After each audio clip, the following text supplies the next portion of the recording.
యువతకు శిక్షణ ఇప్పించడం సహా ఉద్యోగ అవకాశాల కల్పన నిమిత్తం నిర్మించిన యువశక్తి భవనం నిరుపయోగంగా మారింది. తెలుగుదేశం హయాంలో ఒంగోలులోని నిర్మాణాలు ప్రారంభించినా గత సర్కారు దీనిపై దృష్టి సారించలేదని స్థానికులు చెబుతున్నారు. నాడు యువతుల స్కిల్ డెవలప్మెంట్ ద్వారా ఉపాధి కల్పించేందుకు టీడీపీ ప్రభుత్వం అడుగులు వేసింది. సుమారు 5 కోట్లు కేటాయించి భవనానికి శ్రీకారం చుట్టింది. పనులు కూడా వేగంగా చేసి బేస్మెంట్ వరకు పనులు జరిగాయి.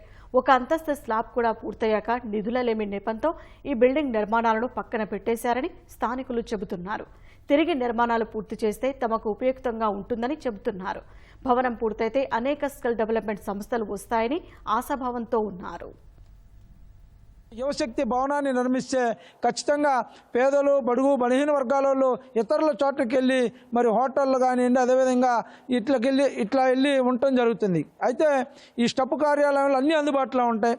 ఏదైనా దూర ప్రాంతాల నుంచి, ఊర్ల నుంచి వచ్చిన వాళ్ళకి మరి క్రీడాకారులు రాష్ట్ర వ్యాప్తంగా కానీ జిల్లా వ్యాప్తంగా సంబంధించి ఏమైనా క్రీడలు జరిగినప్పుడు ఇక్కడ మరి ఈ యొక్క యువశక్తి భవన్లోనే వాళ్ళకి సదుపాయాలు కలిగించడం, ఒక క్యాంటీన్, అదేవిధంగా క్రీడలకు సంబంధించి అవగాహన సదస్సులు, పారిశ్రామిక రంగంగా అవగాహన సదస్సులు అన్నీ కూడా నిర్వహించడం జరుగుతుంది. కాబట్టి యువతను ప్రోత్సహించాలన్న ఒక లక్ష్యంతో ఈ రాష్ట్ర ముఖ్యమంత్రి చంద్రబాబు నాయుడు గారు 2014లో 2019 మధ్య దీన్ని ప్రారంభించడం జరిగింది.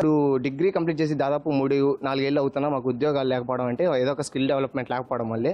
ఏదైనా స్కిల్ డెవలప్మెంట్ అనేది విద్యార్థుల్లో ఉంటే ఖచ్చితంగా వాళ్ళకి ఒక మంచి ఉద్యోగం వచ్చి ఫ్యూచర్లో వాళ్ళు మంచి ఏదో ఒక గత 5 ఏళ్ళ నుంచి ఏ నిధులు కేటాయించబోతుందో ఇదైతే ఇలా స్థితిలో ఉంది. దీన్ని ఇప్పుడైనా డెవలప్ చేస్తే, పోయిన ప్రభుత్వంలో ఎలానో వాళ్ళు చేయలేకపోయారు, వాళ్ళు ఫెయిల్యూర్ అయ్యారు.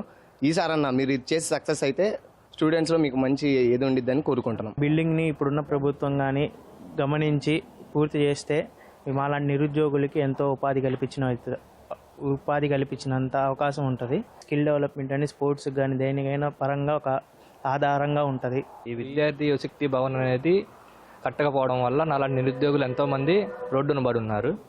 ఇప్పుడైనా దీన్ని ప్రభుత్వం దృష్టిలో పెట్టుకొని భవనాన్ని కంప్లీట్ చేస్తే మాలాంటి నిరుద్యోగులకి బాగా యూస్ అవుతుందని మేము నమ్ముతున్నాము.